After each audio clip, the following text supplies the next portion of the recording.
Hello guys, welcome back to our page in search of cinema. So మనం E24 క్రాఫ్ట్స్లో one of the most important craft అయిన writing craft గురించి కొంచెం డీటెయిల్గా అయితే తెలుసుకుందాం గైస్. సో మీలో ఎవరైనా అప్కమింగ్ రైటర్ ఉంటే మాత్రం ఈ వీడియోని స్కిప్ చేయకుండా ఎండ్ వరకు అయితే చూసేయండి. దీంట్లో మంచి వాల్యుబుల్ ఇన్ఫర్మేషన్ అయితే మీకు ఇస్తున్నాము. సో ఇంకా లేట్ చేయకుండా వీడియోని అయితే స్టార్ట్ చేసేద్దాం గైస్.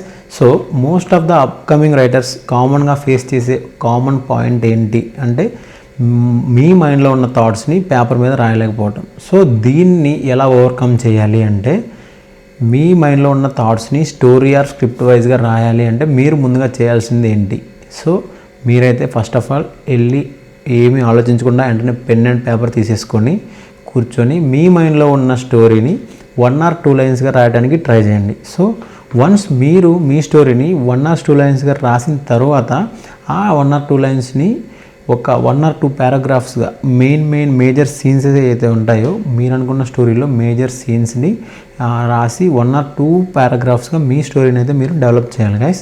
ఈ డెవలప్మెంట్ అయిపోయిన తర్వాత మీ స్టోరీలో ఉన్న మెయిన్ క్యారెక్టర్ ఏంటి? సో మీ మెయిన్ క్యారెక్టర్ ఏదో డిసైడ్ అయిన తర్వాత మెయిన్ క్యారెక్టర్ చుట్టూ ఉండే క్యారెక్టర్స్ ఏంటి, ఆ క్యారెక్టర్స్ మధ్య రిలేషన్ ఏంటి అనేది ఎస్టాబ్లిష్ చేసుకోవాలి.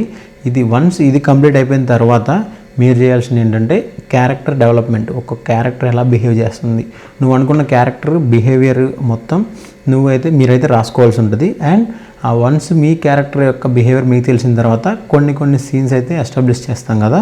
ఆ ఎస్టాబ్లిష్ చేసిన సీన్స్లో వాళ్ళ మధ్య కాన్వర్జేషన్ ఏవైతే ఉంటాయో, మెయిన్ లీడ్ అవ్వచ్చు, సైడ్ క్యారెక్టర్ అవ్వచ్చు, ఫ్రెండ్ క్యారెక్టర్ అవ్వచ్చు, అండ్ ఇలా ఏ క్యారెక్టర్ అయితే మీరు రాసుకుంటారో ఆ క్యారెక్టర్స్ మధ్యలో ఉండే డైలాగ్స్, వాటి మధ్యలో జరిగే కాన్వర్జేషన్స్ని మనం అయితే డైలాగ్స్లో రాసుకుంటాం గైస్.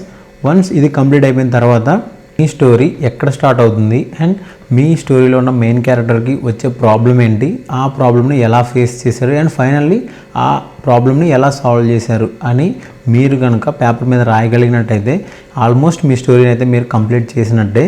సో మీకైతే ఒక క్లారిటీ వచ్చింది అనుకుంటున్నాను ఈ వీడియోలో ఎలా రాయాలి ఏంటి అనేది. సో మనమైతే దీంట్లో ఏమీ సినిమా టర్మినాలజీ ఏమీ వాడలేదు guys.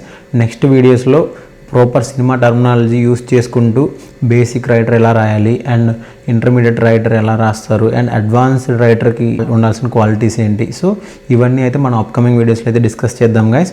So as a upcoming రైటర్గా మీరైతే రాయడం స్టార్ట్ చేయండి గైస్.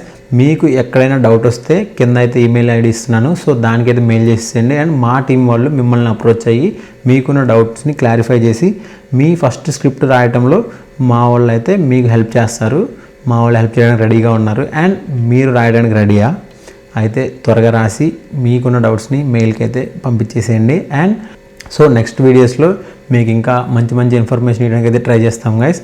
అంటిల్ దెన్ మీరైతే మమ్మల్ని సపోర్ట్ చేయండి. So thank you so much for watching. So information కానీ మీకు నచ్చినట్టయితే మన వీడియోని లైక్ చేయండి. అండ్ ఈ ఇన్ఫర్మేషన్ వ్యాలిడ్ అనిపిస్తే మీ ఫ్రెండ్స్కి మన వీడియోని షేర్ చేయండి గైస్. అండ్ అలాగే సబ్స్క్రైబ్ చేసుకోవడం అయితే మర్చిపోవద్దు. బెల్ ఐకాన్ అయితే ఆన్ చేసి పెట్టుకోండి. మన ఏ కంటెంట్ అప్లోడ్ చేసినా మీకైతే డైరెక్ట్గా నోటిఫికేషన్ వస్తుంది. So thank you guys, thank you so much. జై హింద్.